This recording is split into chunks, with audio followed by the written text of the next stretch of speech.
Hello बच्चों, आइए इस प्रश्न को देखते हैं। NH3 एवं NF3 का क्रमशः सही द्विध्रुव आघूर्ण क्या है और NH3 और NF3 से संबंधित हमें भिन्न भिन्न चार विकल्प दिए गए हैं। सबसे पहले हम बात करते हैं प्रश्न की मुख्य अवधारणा के विषय में। मुख्य अवधारणा जो कि हमारी द्विध्रुव आघूर्ण होगी। द्विध्रुव आघूर्ण पर आधारित।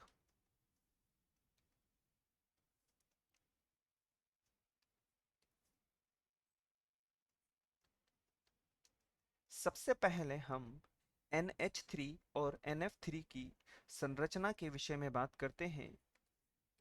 यहाँ पर एकाकी इलेक्ट्रॉन इस प्रकार से विद्यमान होंगे और यहाँ पर इस प्रकार से हाइड्रोजन इससे विन्यासित होगा। और यदि हम बात करें NF3 के विषय में तो यहाँ पर भी इस प्रकार से फ्लोरीन इस प्रकार से विन्यासित होगा। परंतु यदि हम बात करें यहाँ पर सदिश योग के विषय में तो यहाँ पर इनकी दिशा एक ही होगी। परंतु NF3 में यहाँ पे विरोधात्मक स्थिति होती है। इस आधार पर कह सकते हैं कि हम कह सकते हैं कि NH3 का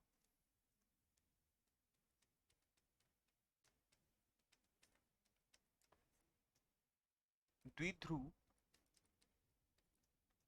आघूर्ण NF3 से अधिक होता है, क्योंकि सभी द्विध्रुव या हम कह सकते हैं कि ध्रुवों में की दिशा एक ही तरफ होने की वजह से या एक ही तरफ होने के कारण एक ही तरफ होने के कारण परिणामी द्विध्रुव ज्यादा होता है। होने के कारण परिणामी द्विध्रुव ज्यादा